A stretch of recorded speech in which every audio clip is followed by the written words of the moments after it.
It's now right on time, and so let me, as we did for the first edition of my Twitter space on climate change en route to COP27, welcome each of you again. I have to say I'm yet again impressed by the extent of the response. And I can't help but say what I said the last time, that it's really a recognition of the importance that we all attach to understanding climate change and indeed the climate crisis. I think it's also a testament to the fact that each one of us is committed to play our own part to forestall its consequences, because climate change is indeed an existential crisis. As many of you who know me know, I'm very passionate about improving the understanding of these issues. And I believe that this kind of engagement will help each one of us be able to learn how to play our part better. I thought that I would take advantage of the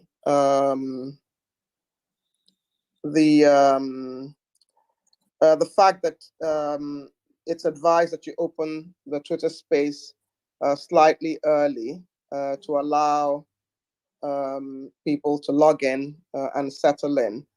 And even though we had a slight technical problem, I really just thought that the significance of what a wonderful world that Louis Armstrong played in 1967 is something that is something that we must continue to bear in mind. And it is such a beautiful song. I think it's considered one of the Earth Day songs. And even just the lines like "I see trees of green, red roses too, and I see them bloom for me and you, and I think to myself, what a wonderful world." And also how important it is for us to ensure that we will try and make sure that our world is indeed a wonderful world. As many of you may have seen in some of my tweets and LinkedIn, today I've invited two distinguished speakers. I had explained in the first edition that I will take advantage of my own network and be able to bring on board speakers. And I'm absolutely honored to invite two amazing speakers who I've worked with. One of them, and I'm sorry, I'm learning the ropes. I don't know if I've been successful in inviting any of them. That's why I need a technical support, because everybody joins as a listener, and then you can then invite people as speakers. So I'm trying to do that as I speak.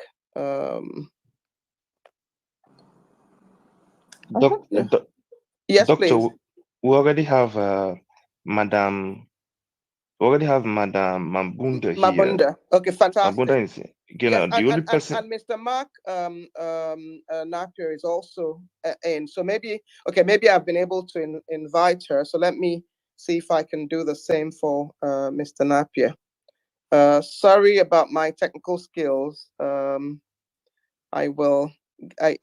getting better and better, but that's also why I'm fortunate to have Benjamin with and I have just sent Mr. Mark Napier an invite as a speaker, so I hope he's gotten it. He's here. He's here. He just joined need to as a request the listener, but mic. I sent him an invite which he needs to click on. Okay. Okay, I'm going to let me try again because I sent him the invite. Doctor, Yes, you don't please. need you don't need to keep sending it. Just if he's listening to us, Mr. Mark, please, there is a request button on the down side, on the left hand side. Just press the request button, then the request will appear either on my side or it will appear on the doctor's side, so we can accept you so that you can come to the speaker session. Okay. Because he's actually he sent me a note to say, can we make sure that we've invited him, and I've done it again. So I need either him to send me a note to confirm that he's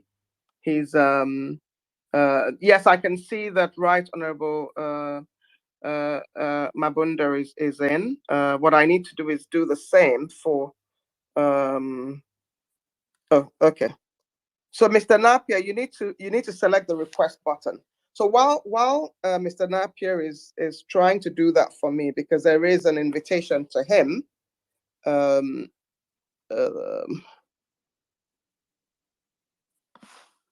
Sorry that I was hoping we would sort this out before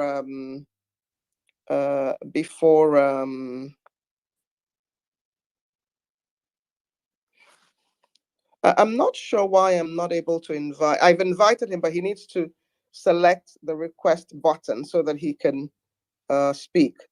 Let me see if I can. Mr. Mark Napier.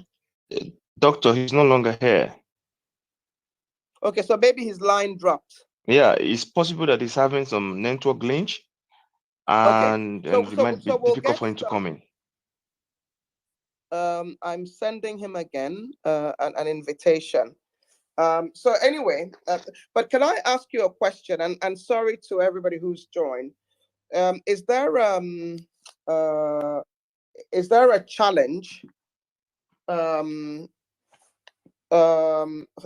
you help me invite somebody to speak, to become a co-host and all of that? Or I have to handle it myself on my side? I can do it from here. I can do it from here. Fantastic.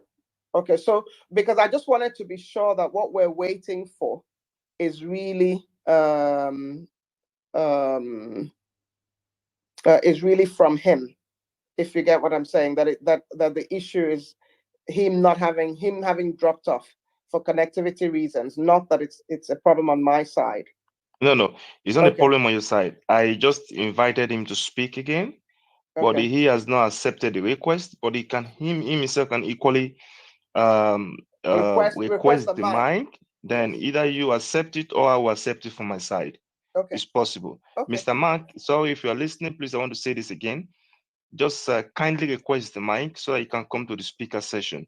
At the moment you are on the listening session, from there you will not be able to air your opinion or join the speaker session. Thank you for your understanding, sir. Okay. While we're waiting for him, I will continue to to introduce the session today, being cognizant of the fact that all of you are extremely busy. Fantastic. Mr. Mark Napier has joined again as a listener, so I hope that he will press the request button from his own phone so that he can become a speaker. Mr. Mark Napier, Mark, I can see you as a listener, but you need to then accept my invitation or press the request button. Sorry, technology always, disappoints one. And I know that, there are a number of you that I've seen who were on the call last time. I want to welcome you back. There are also a number of others who are joining for the first time. And one of my colleagues who, it says Mr. Napier cannot be invited. I guess No. Doctor, please just hold on. He just requested. I'm trying to bring him on. Okay, fantastic. Yeah. So I know that there are a number of you who are passionate about this topic. Hello? Miss Cecilia Akintomide and I. Mr. Mark, we can hear you, sir. Fantastic. So Miss There was a problem with my Akintomide and I. settings, but I'm with you now. Fantastic. Okay. I'm so happy. All is well that ends well, and especially because I know that you're 2 hours ahead of me, and I really did want you to start first before I hand over to my other distinguished guest speaker. But what I wanted to acknowledge a few people. Miss Cecilia Akintomide has been very passionate about development. We both were colleagues at the African Development Bank. She was the company secretary, the secretary general of the African Development Bank, and it's really a corporate titan. So I'm very delighted that she and others are making time to be here. So now that I've gotten my two distinguished guest speakers sorted, what I'd like to do is basically explain that, as you know, at the last session, we talked about the ABCs of climate change and issues for Africa. Today, I'd like to focus on climate finance because many of you asked about climate finance as one of the agenda items. And then I'd like us to do a case study on the Democratic Republic of Congo because it really represents the issues that we discussed last time about Africa. So the irony of its vulnerability, but at the same time, it's at the center of what, of resolving net zero issues for Africa or for the world at large. So I'm very honored that in this respect on climate finance, I've invited Mr. Mark Napier, who is CEO of FSD Africa. I sit on the board of FSD Africa, and I'm very proud of what FSD Africa does. Will take us through a series of important points on climate finance. Climate finance is a big area. He's going to focus on Africa specifically, but we'll probably have other sessions where we'll talk about some of the innovative instruments in the future. But what I really appreciate is that FSD Africa, along with the Climate Policy Initiative and the Children's Fund, have put together this compelling report on what the gaps are in terms of finance and what we need to do to bridge those gaps. So I'm really delighted that Mr. Mark Napier is joining us. I'm also delighted that my friend and sister, Right Honorable Janine Mabunda, is also joining us. I've been very keen for us to hear the story of DRC and to have a woman who is a corporate titan, who has been a minister, who used to be the Speaker of the Parliament, who continues to serve and has a lot of amazing initiatives on climate issues to be with us today. I want to say, Madam, welcome. And we're looking forward to hearing from you as well. I posted the report the article that we co-authored last year so that people can see some of our views on some of the issues that pertain to climate issues for Africa. So without further ado, we've lost some time already. Mark, I'd like to hand over to you. But before you get into climate finance, I'd like you to just say something about the great work that FSD Africa has been doing over the last 10 years. You are the founder, in my view, of course, along with the UK government and others. So let me hand over to you. I also would like you maybe to talk about the highlights from the New York Climate Week. We had the New York Climate Week and UNGA last week, and I know you participated in a number of sessions. And then we pause, and then you can then talk about some of the issues related to climate finance. And if we have some time, some high-level issues about carbon markets. So please, over to you. Well, Arunma, thank you so much. What an amazing introduction. And let me also say I'm really hugely honoured to be sharing a platform with the Right Honourable Janine Mabunda. So bonsoir, and thank you very much for having me. Bonsoir. And to everybody on the call. I'm so sorry for the delay. This is my first foray into the Twitter space, and my settings were not turned on correctly. So we're all good now, and I'm thrilled to be here, and thank you for sharing your time, and I'm delighted to be with you. So just very quickly, my way of background on me. I'm English, as you might have heard. I've been working in Africa for a kind of best part of 20 years, though. I spent 6 years in South Africa, sort of at the end of the Mbeki era, the beginning of the Zuma period, around about then. And then I moved back to the UK, joined CDC, as was, now BII, and helped them think through some of their innovative financing ideas in the latter parts of the 2010s. And then I came out to Nairobi in 2012 to set up FSD Africa. So the way the UK government does it is it secures a pot of money and then sets up a non-profit company. And my job was to take that pot of money and to build an institution.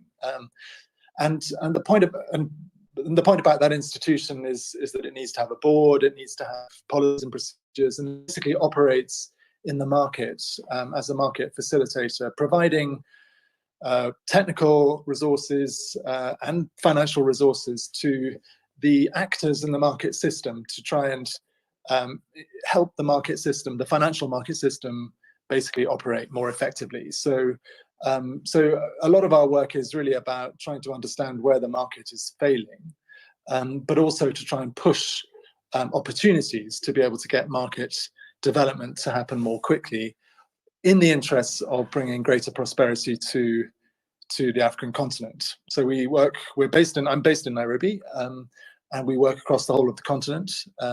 And it's an enormous privilege to be doing the work that I do. We are about 70 people.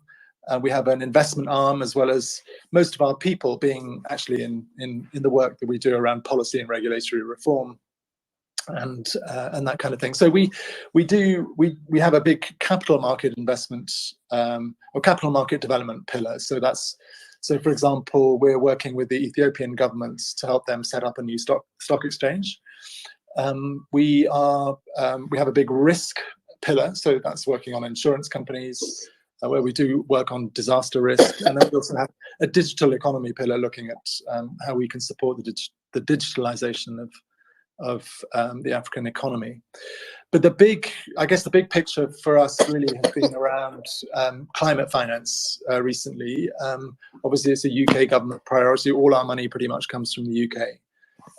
And particularly with Glasgow and the COP26 there, but also this year with COP27 being on the African continent, we felt that, and with climate finance coming out of Glasgow as being clearly one of the really big themes for the future. We can't have strategies that combat climate change without the finance to support that. And as we all can remember, after Glasgow, there were issues around finance and alleged broken promises or unfulfilled promises from the developed economies towards Africa in particular, but also small island states.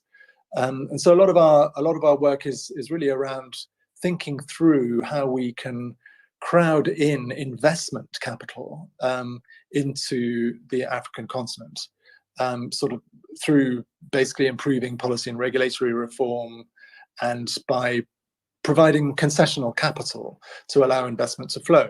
So our strategy is very much premised on the idea that here in Africa, many of our governments are challenged in terms of their debt position. They don't have the money at the moment to be able to continue to fund their own country's development in the way that they would want. And at the same time, the costs that are coming down the pipe in terms of paying for climate change, the consequences of climate change, are going to grow very rapidly. And so we need to find creative alternative ways of getting the pools of capital that are out there in the developed economies, the big institutional funds, the pension funds, the insurance companies in London, New York, Frankfurt and elsewhere. How can we get them to support African projects and indeed African governments so that we can continue that path to a more prosperous and sustainable development? And so, we are very much believers in the idea that we have to link job creation and sort of access to services with that environmental vision. So it's not for us simply a case of improving the environment, so we think it's incredibly important, but it is also, it must be integrated into a broader vision for job creation and access to basic services for all people. So that's kind of where we are. And really, it's the idea is to say, you can make an investment here and there and everywhere, and all those investments are very important. But what really makes the difference is if you can change the way the financial system functions, so that investment capital flows in perpetuity, and that really has the potential to be a much, much bigger number, frankly, than the loss and damage numbers that people are talking about, even though those are quite large. So that's really kind of what we do as FSD Africa, and we sort of operate in a way in a sort of public-private space. As Arunma was saying, I just got back from New York Climate Week, which was really good because I don't get out enough, and it was a really brilliant opportunity to learn, to be honest. And even though there are just so many conferences that you can go to, I think this was a really good one. And I was really struck, for example, by the sheer number of startups, sort of innovative startups around the climate tech space. That was one of the things that I really took away from my time in New York. So every person I seem to bump into seemed to be doing something around carbon markets and AI, and doing satellite imagery of forests, or DNA testing for biodiversity and that sort of thing. So that was really exciting, and it made me think, is there a mechanism that we can get that technology to work in Africa? I was also really struck by the sort of the way big companies really are now grappling with notions of sustainability. So there was one really interesting panel where there was big companies like L'Oreal and I think one of the big brewers in America talking about how they were working to develop sustainable supply chains, on the same panel as a really brilliant social activist from New Orleans talking about climate justice and exclusion, and it was just really interesting to see the dynamics between these big companies that had their own passionate vision for how you do sustainability on the same panel, and actually finding a meeting of minds with somebody who really lived and breathed social exclusion in the world that she operated in. So that was actually really exciting, and just that sense of big companies really getting their brain around how to get their supply chains more sustainable. And when you see big companies really making those big decisions, then that's actually quite inspiring. But maybe Mark is the place to pause and just ask people to start, if anybody wants to react, to request the mic. But while people are, and we'll take 2 maximum, because I'm cognizant of the fact that because of the technical problems, we started a little late. But I just wanted to underscore the fact that in the last, to underscore your personal contribution to Africa's progress. I'm really, really grateful for the work that you have done and bringing innovative finance, focusing on climate issues, focusing on technology to really move the financial systems in Africa forward. I'm also, as you know, really passionate about the work that FSD Africa has done so far, and the fact that the UK government has asked it to focus on climate issues, and some of the work that you and I are involved in, the Glasgow Financial Alliance for Net Zero. But what you've just shared about some of the things that came out of Climate Week are fascinating.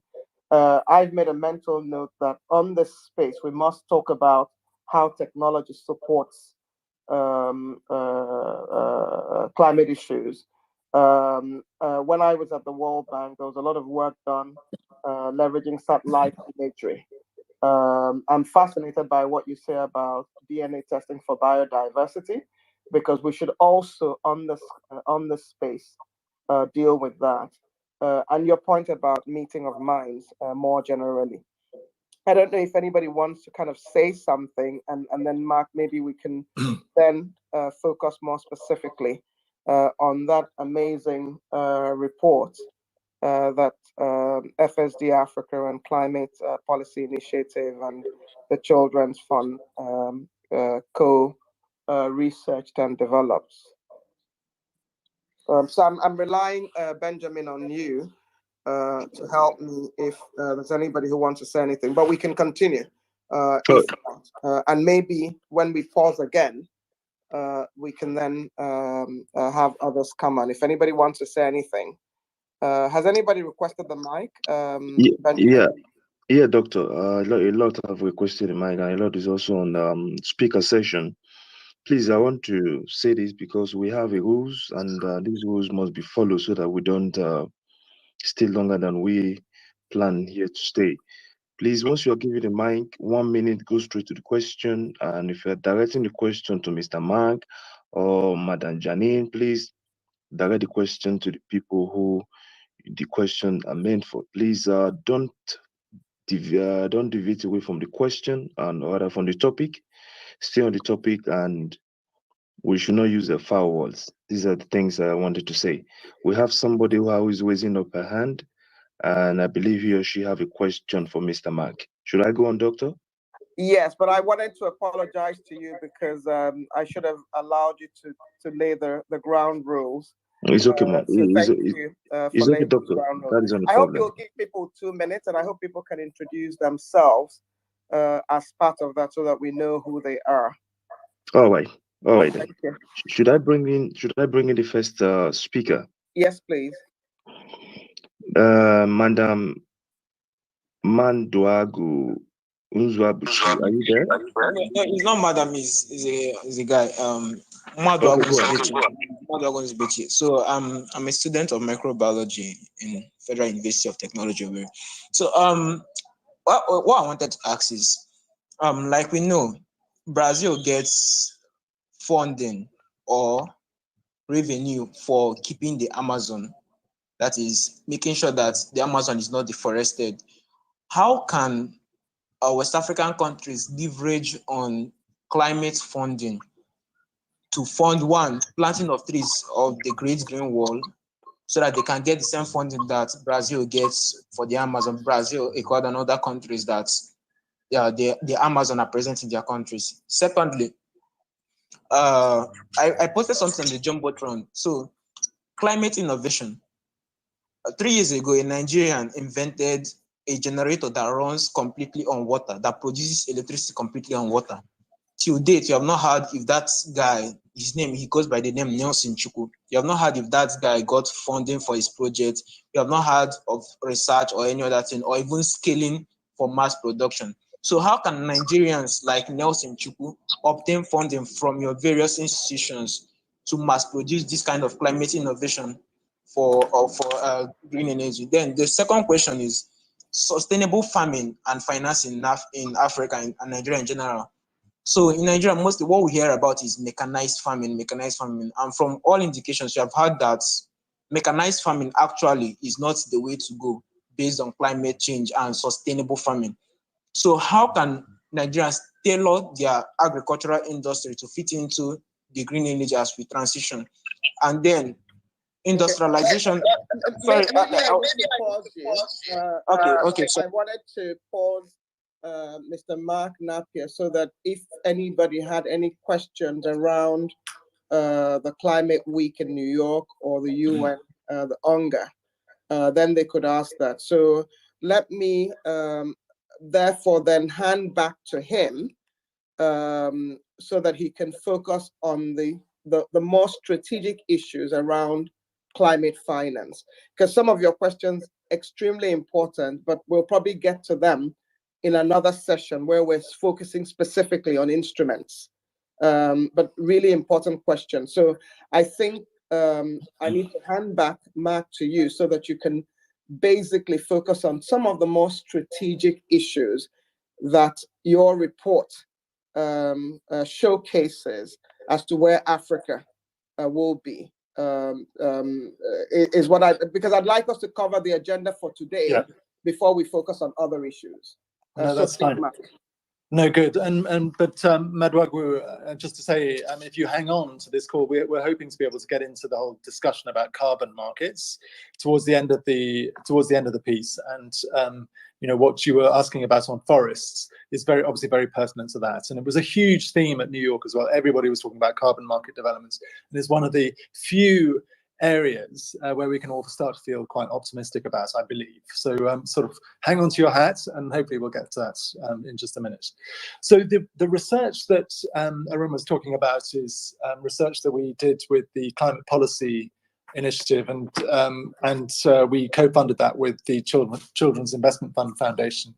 And basically, what we wanted to do, I don't know if you know that CPI, Climate Policy Initiative, they do every 2 years, they do something called the Global Landscape of Climate Finance. And that basically sort of counts up, adds or estimates all the climate finance that there is in the world. They then sort of work out where that's come from and where it's going to, which institutions are supplying the money, which sectors are receiving it, and so on and so forth. And we just felt as FSD Africa that the amount of detail on Africa itself was just too thin, really, to be useful, and particularly too thin in the context of COP27 being in Africa and the focus that there is on financing climate change in Africa. So we asked them to do an Africa version of that, and that's what has just come out, and on the FSD Africa website you can download it. But basically the kind of headline message here is that there is about $30 billion of climate finance in Africa, and that's all the international climate finance that's coming into Africa, but also the domestic African sourced finance that's already in Africa. And that figure of 30 billion compares with the total of 632 billion in the whole world. So that's less than 5%, which is obviously far too low for a continent that's going to be home to a quarter of the world's population before too long. And so what does that really mean? Well, one of the things that it means is that we are nowhere near mobilizing enough money to be able to pay for what the countries call their nationally determined contributions. In other words, the amount of climate finance which countries themselves estimate that they are going to need in the next 10 years in order to meet their carbon reduction targets. If you add up all of the nationally determined contributions, the NDCs in Africa, that figure comes to 2.8 trillion. Now, I don't know what 2.8 trillion really feels like, but it's a hell of a big number. And it breaks down obviously into 280, it breaks down into 280 billion a year. What we know is that African countries themselves are only going to pay for about 10% of that. So they're only committing to 260 billion out of that 2.8 trillion of requirements. And so that 260 billion compares with today's 30 billion of climate finance in Africa, which means that climate finance in Africa needs to increase by, let's say, a factor of 9 or 10 times in order to get anywhere near what just the countries are saying they're going to need. So there's a massive shortfall. Then the second issue is that when you look at climate finance in Africa, it turns out that 10 countries are the biggest recipients of climate finance, and so it's relatively concentrated. So there are many countries in Africa that are getting very little climate finance at all. And so some of the countries that are doing quite well would include Egypt, for example, South Africa, for example. Nigeria is doing quite well. But many countries, particularly of the smaller countries, are not receiving money. And that's probably to do with the fact that they are just small, and it's more expensive and complicated to get money into small countries compared with large ones. Then perhaps the most significant issues here is about leverage. And so the money that's coming in from international sources, out of that 30 billion, 25 billion is coming from international sources of finance, typically the World Bank and other development finance institutions from Europe and North America and elsewhere. So 25 billion is coming from international sources, and only 4 billion is coming from Africa itself. So that for every dollar of climate finance that there is in Africa, 15 cents is coming from Africa itself. So that's a problem of leverage. And we have to sort of ask the question, why are we not getting more response from Africa, either from the African private sector or from African governments? And then the second issue, which is really, really important, and it's the same figure actually, is that most of the money that is being invested in climate finance in Africa is actually public sector finance. So it's either African governments, but much more so, as I just mentioned, people like the World Bank or development finance institutions or international donor governments as well. And very little is coming from the private sector. So it's the same figure. So for every dollar of public sector finance, only 16 cents is actually coming from the private sector. And so again, there are issues around why is it, I mean, that's just incredibly inefficient if you think about it. Why is it that we can't use that public sector funding to crowd in a much, much greater proportion of private sector funding?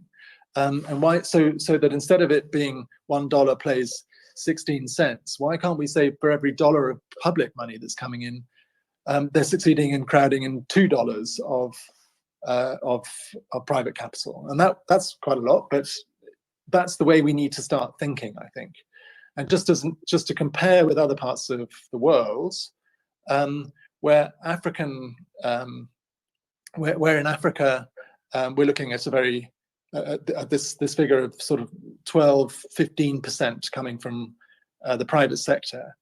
In other parts of the world, like Asia or Latin America, the figure is much nearer 40 or 50%. So they're doing much, much better at crowding in private sector funding, and that I think is a major issue.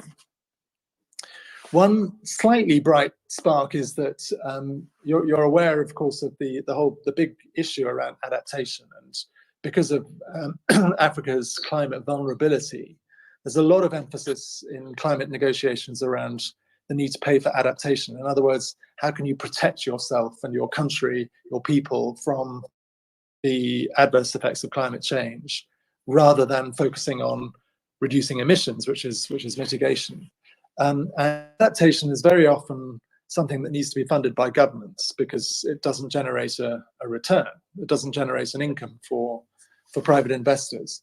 But actually, Africa's not doing too badly on adaptation, and that's because the development finance institutions, the multilateral development banks, committed back in 2019 to significantly increase their investment in adaptation in Africa, and in lower income countries, I should say. And so we're beginning to see a very significant increase in investment from them, but it's still far short of what we actually need. And then if you can if you look at the research, you can go and see we've broken the numbers down by sector as well. And just to maybe focus on one before we invite some more comments from people, energy. So of the 30 billion, remember that 30 billion figure, 9 billion, which is about a third of the total, is being invested in renewable energy, which is good, right? But it's way too small relative to the need. So some people have estimated the need to be more like 130 billion, and at the moment we're just getting 9 billion, and that's in renewable energy, wind, solar, where there's a proven way that you invest. We know how you can invest in renewable energy, and it's a pity at the moment that we're not seeing more private sector funding flowing into renewable energy, and it's a pity that we're not seeing more countries being supportive of private investment in that sector. And when you compare the 9 billion that's going into renewable energy with the amount of fossil fuel financing that is still taking place, which is 29 billion, 9 billion plus 29 billion, and compares with 37 billion of fossil fuel subsidies, that doesn't feel quite right. Whether you agree with the idea that African countries should or shouldn't be using their oil or gas reserves, that's not really the point. What the point is that actually there's a massive opportunity in renewable energy which is not being captured. And that's a real shame, because in particular, it is a way that we can crowd in private sector funding into this continent. Arunma, I'll pause there just in case there are any immediate great questions. Place to pause. I think you've raised some very poignant issues. So does any speaker want to either make a comment or bring up an issue before Mark continues? Doctor, we have one person who is raising hand to speak. I believe you actually want to have a question to us. Yes, please. My name is Oladipo. Hold on, please. Okay. Just hold on a little bit. Doctor, should I go on and bring him up? Yes, please. Please go ahead. Please, before you go on, please, those of us who are present on the space, can we share this space on our profile so that more people can come in, more listening can come in? It's a very interesting topic and it affects everybody. I think there is a reason for us to share it so that people can come here and learn. Thank you as you do that. Thank you, Soldier. Please go on. Yes, please. My name is Thank you, Soldier, and Dickball, currently based in the UK. Thank you, Mrs. Arunma. It's good to share space with you. It's a honor. You did a great job in Nigeria while serving us at SEC. And thank you for this opportunity again to actually contribute to this great topic, because I honestly feel that Nigeria in particular is suffering from a lot of effect of climate change. So what I want to ask Mr. Mark, like he rightly said, there have not been enough funding from the government, and also the private sector has not come to the fore to assist and help in trying to cope, because we need a safe future for our children. And presently we can see that the Chad Basin and all of the regions around that area is actually suffering from the effect of climate change. The farmers' heritage crisis in Nigeria also is also part of the effect of climate change. So apart from funding, any UN or your organization actually advising the government of Africa and Nigeria in particular on its policies? Because you can actually fund it, but when policies actually direct into is not actually mitigating against point a lot of carbon into the environment. So it's more or less like we're actually probably pouring water away, because if we're funding and the government can you wrap it up in 30 seconds? Question, okay, please. yeah, Not yes, suggestion. please. Yes, the question is, are there people advising this government about their policies towards implementing events that actually will bring about a safer climate than those that will bring about a climate that will put us in danger? Thank you. That's what I want to say. So let's take two more comments or questions, but please try and make them short. So Mr. Oladipo is saying, is there policy work being done? Is basically the way that I'll summarize what he said. So if you can be others concise, it would be good as well. Because we still have to hear the case study on DRC after we go through climate finance. And let's try and focus comments or questions on climate finance and on what Mr. Mark Napier has shared with us. This is a space, I've already decided that I probably need to keep this space running post COP27 because there's so many dimensions and we will be unpacking different issues. So maybe we'll discuss policy next time. But let's focus our questions on climate finance and specifically on the bigger issues that Mr. Mark Napier just shared. I'm fascinated to hear, for example, that $37 billion is being spent on fossil fuel subsidies. So I'm curious about whether people want any country, including those who are from Nigeria, to keep subsidies going.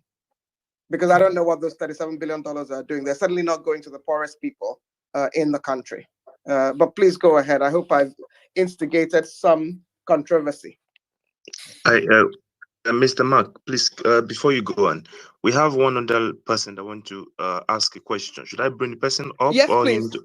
No, let him come on. I was just advising that people be very concise and specific and focus on the issues that Mr. Mark Napier presented to us. Exactly. Mr. JJK, please go on. All right, thank you for this opportunity. Kudos for assembling this. Am I on? Yes, you are. Okay, thank you. So I'm looking at in terms of financing. I know Africa is kind of fragmented in terms of policies and all that. Is it possible the harmonization of this? The other day I was following up with AFDB and he was talking about financing and the issues around financing of climate change and some of the lacunas they have in terms of organizing, having a united, house. I'm just looking at the prospects of a climate Africa climate funding as regards climate funding in Africa. I'm looking at the prospect of unifying it and the harmonization of the climate funding in Africa, if that is a possibility. Thank you. Thank you. Sorry, Benjamin, I just added two people because I think the two people who spoke came from Nigeria. So there's two people I've added. One seems to have a Cameroonian name, and then the other, I think, a Francophone name. So if they can speak, I just honored their request. All right, I've seen it. Please, if you know you're in the speaker section, you have something to say or you have a question, kindly raise up your hand from the Twitter app, then so I can bring you up. While we're waiting there's somebody whose name, okay, Dr. T. Dr. T. Dr. T, please, can you go on, please?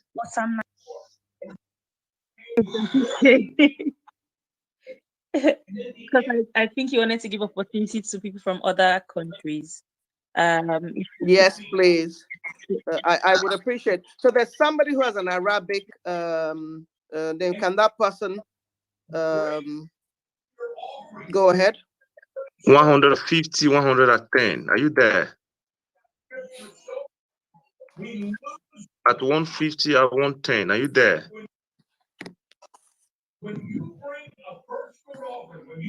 Okay. I think we should let Dr. T speak while the others are getting themselves organized. Because I noticed that there'd been a number of Nigerians who had spoken, and I wanted to hear the perspective of others. That's why I asked for these other people to speak. So please go ahead, Dr. T, while the others are trying to decide whether they want to speak or not. All right. Thank you so much, ma'am. I'm Tubulaifa Warekroma.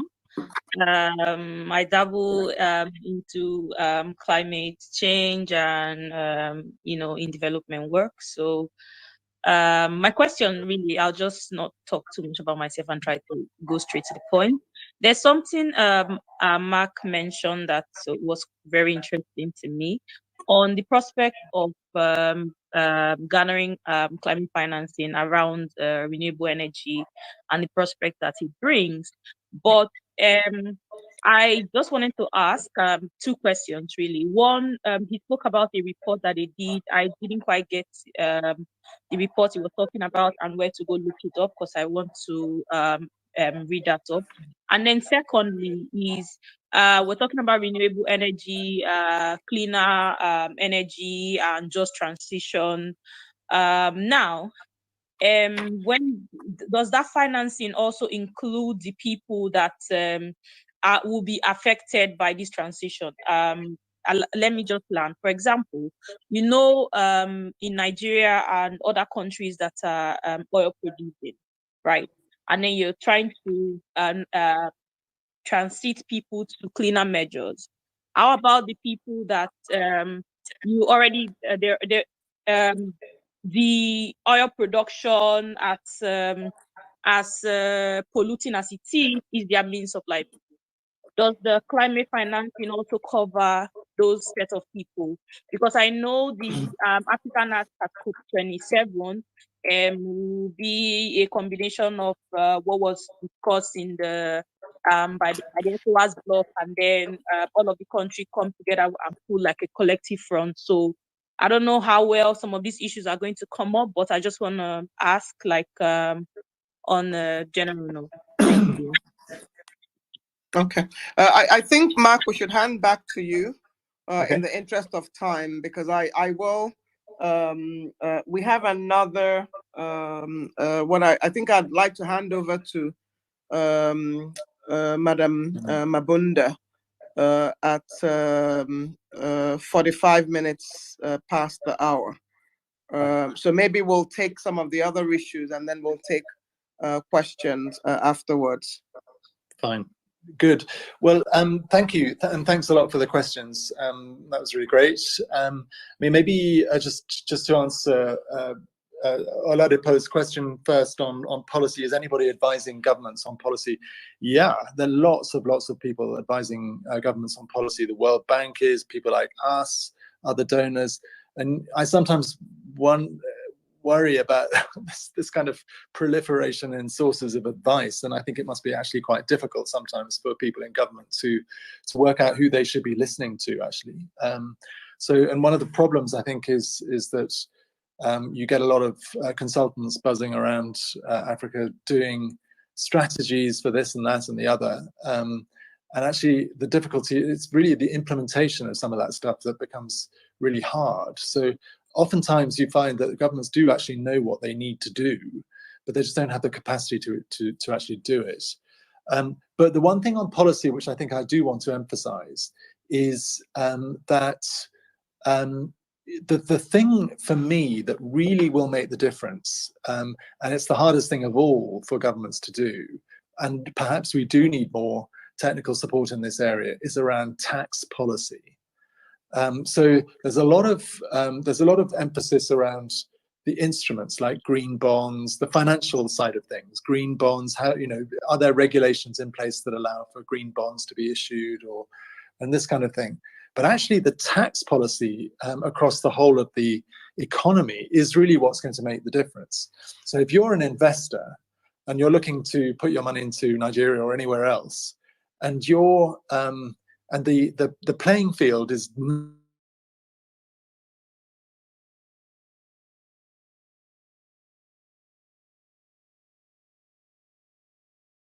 in favor of oil and gas through things like VAT exemptions or subsidies or that sort of thing, then you're always going to be at a disadvantage. And what we find across Africa oftentimes is that is the case. So the tax frameworks in most of these countries still favor a very sort of business as usual, heavy carbon development pathway, and we need to change that. Otherwise, the investment is simply not going to flow. So then JJK was asking a question about harmonization of climate financing. I think he was picking up on the points about Africa being very fragmented. And just to make a very quick point about that, you know, we at FSD Africa have been really pushing the idea that African countries should and could learn from each other on these common challenges, right? So, you know, for most of the countries, it's the same issues. You know, how do we do green bonds? How do we do green tax policies, and so on and so forth?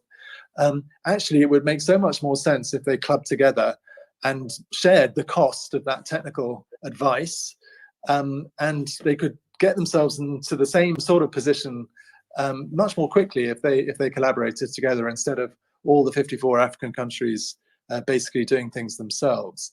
And that would be very helpful in overcoming this issue of fragmentation, which I think JJK was really talking about. So I think that's a really good point. And then finally, Dr. T, the report is called the Africa Landscape of Climate Finance, and it's on our website, fsdafrica.org, and look for it under publications, and it'll be there. And then you also asked the question about, does the climate finance cover the cost of transition? That's the wrong question to ask in a way, because the climate finance that we're talking about is really the finance that's going into investment in climate-friendly projects. What you're really talking about are saying that they need in order to manage the transition. So that's what I was talking about right at the beginning, about these nationally determined contributions. So in Nigeria's case, the Nigerian government has done a calculation that says we need $176 billion over the next 10 years to manage that transition. I have no idea what is behind that 176 billion. There'll be lots of models, lots of economic models. But it is one of the problems that we have is when you look at the different countries, they all calculate these nationally determined contributions in very, very different ways.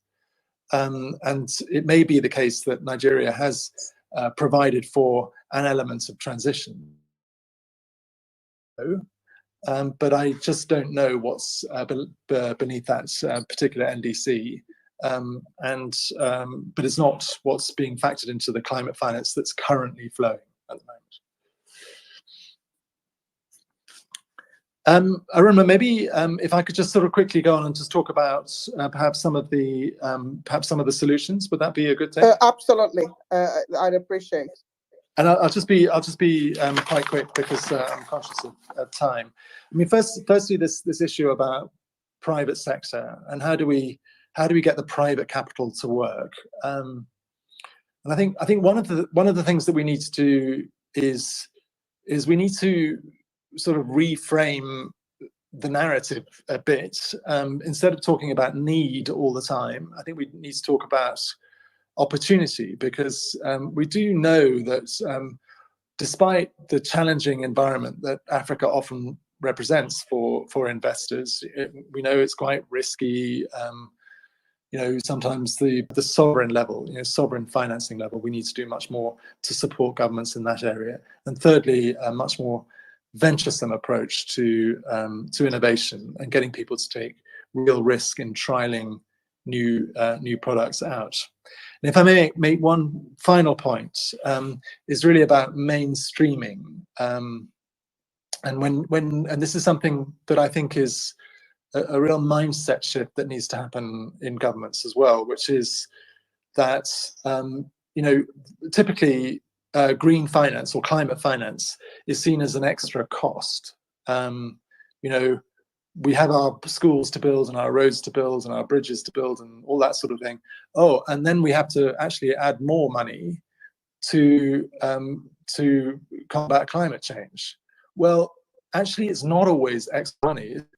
And actually what needs to happen is sort of green thinking needs to permeate the existing development budgets of governments, so that when you're building a bridge, you build it green. You introduce green building principles into that bridge, or you start investing in cleaner cities rather than in doing what you've always done before with your cities, which is to create cities that don't really support the environment.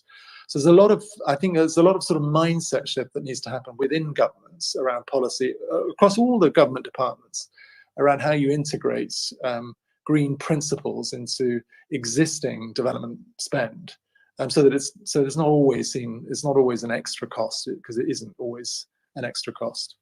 I'll pause there, Arunma, and invite any further questions. Thank you very much. Benjamin, can you bring up two people to ask questions, make comments? I remind them of your rules, which is 2 minutes for each person, including introducing yourself. Thank you. Thank you, Doctor. Here we have only 2 persons that are here to ask a question, Mr. David Utshombe and Mr. Tony Wayaman. Mr. David Utshombe, please go on. Thank you so much. Thank you so much for putting me in. My name is David Chombe from the Democratic Republic of Congo. I'm talking from Lualaba. Lualaba is one of the region which is most dealing with mine sector. We do have a problem with pollution this side, but my question is, how can we as private can be in contact with the organization in order for us to get a technology which we can really try to not to control, but to send a warning to the governor or the government in order for us to be to protect not only the environment but also the people of Democratic Republic of Congo, because what we're facing here, it's a pollution with the mine sector, whereby the investment that they place in the mine sector, people are releasing the product which are killing the plantations, killing people. I would like just to inquire, how can we get there and find the technology to control all those pollutions? Thank you. Please, can I have the next person is Tony. Mr. Tony, please jump in. Thank you. My name is Tony from Kenya. I'm in the renewable energy space, but mostly in geothermal. I like, Mark, what you're talking about, especially the numbers, the $30 billion. As you know, Kenya is on the map, especially of Africa, in geothermal development. There are quite a number of initiatives for climate-friendly projects. You know, we talk solar, we talk wind, we talk of clean cooking stoves, we talk of planting trees and forests. You know, Wangari Maathai is from Kenya. But on the geothermal space, I think Kenya has played its part. I'm very curious about the numbers for Africa, especially what is going towards geothermal. And everything you've said aligns. You know, we are trying to do green bonds in Kenya to have a more vibrant way of private sector to raise climate funds for developing, because you have a potential of up to 10,000 megawatts in the Rift Valley. And we know Africa will need to double its power capacity, green energy, as we transition in the coming number of years. So it'll be interesting to find out about that. We also have some facilities, I think I might point out, like GRMF, which is partly funded by KfW and DFID, the help to risk. You know, there's a lot of drilling, you know, when we talk of energy transition and tapping underground source for ensuring we meet these climate change initiatives. What policy in terms of financing, because we're seeing a shift, especially in America, new technologies coming up from oil and gas and other direct use value chains, especially. You know, we had USAID fund some people in Masai on cattle all the way to New Zealand to see the Maui, who do a lot of cascading of hot springs to milk pasteurization. No suggestion. Can you wrap up with a question, please? I already asked what kind of this 30 billion goes towards geothermal which is one of the biggest initiatives in East Africa, not necessarily Nigeria. Thank you. Thank you. Over to you, Mr. Mark, sir. Okay, great. Well, I mean, David in DRC, I'm sorry to hear about your local pollution problem. That sounds pretty serious. I mean, I can't obviously I can't advise on exactly what technology would be the right technology to use, but just to make a sort of general point, the point you're making really is about the governance of natural spaces, and the reason that's important is back to the question we had right at the beginning from the other gentleman whose name begins with M, whose name will come to me, but who was talking about forests, because there is a really important opportunity for Africa in monetizing its green spaces, its forests, but it can only do that if governance is strong. So the way carbon finance will work, and we will have a separate session on carbon finance, Arunma, I think, but the way carbon finance works is that you agree to maintain a particular forest, to avoid deforestation, and also just to keep it in good order. And so if you can demonstrate that, and you can therefore demonstrate that you are sequestering carbon, then you will be paid for that. And this is an incredible income flow that could flow into governments, but also into communities, and people are already doing that. But it's not going to happen if, as you say, that people are trashing the environment at the same time. So, I mean, what we're trying to do, so I can't advise on specifically which technology would work in your circumstance, but what I do think is really important is that we in the development finance community should club together to try to find ways to provide funding to, I guess, entrepreneurs to be able to access some of this international technology, so that in a way that technology can act as a kind of watchdog.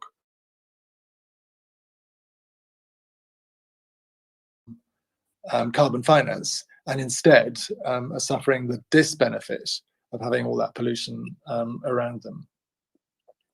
And then Tony, to your point on geothermal, I'm really sorry I don't have the answer to exactly how much is going into geothermal per se, but I mean, let me just talk a little bit about geothermal and the Rift Valley. I mean, the Rift Valley, so Kenya, Ethiopia, and other countries do indeed have an enormous opportunity to exploit.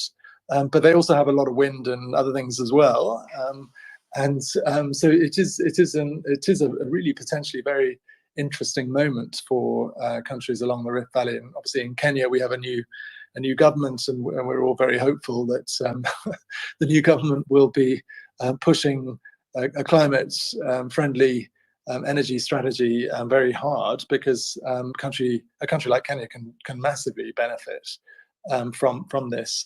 I mean, just to say, as far as FSD Africa is concerned, you might be interested to know that we are working to develop an insurance product to de-risk exploration in geothermal, because we think that that's a significant deterrent.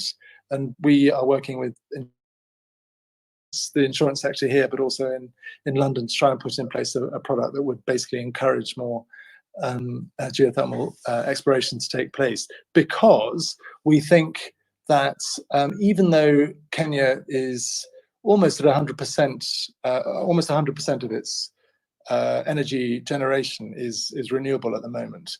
Really, let's not forget, by the way, that something like 68% of its usage starts with trees, chopping down trees, right? So people still rely very much on trees and wood for their cooking, and that needs to change, and we need to improve access to energy. But 100% of power generation is from renewables, which is really exciting. But actually, what the country really needs to do is to move from 100% to sort of 150 or 200%, so that it has a surplus that it can then start to either export or convert into hydrogen or that sort of thing, in order to really shore up its sustainable future. So And geothermal obviously has a very important part to play in that. And finally, on the subject of the Rift Valley, we mustn't forget the opportunity also to for direct air carbon capture, taking carbon out of the atmosphere and sticking it into the ground in the Rift Valley, where it will sequester forever. And I think that's an enormous opportunity for countries along the Rift Valley because of the particular sort of rock formations that the Rift Valley offers, with those big holes essentially that you can stick carbon dioxide into, and it will sequester forever. Wow. This has been phenomenal, and I learned so much myself. I liked your point very much about tax policy, making tax policy, making sure that tax policy allows a level playing field, so that for renewable energy, so that some of the rights that are accorded traditionally, that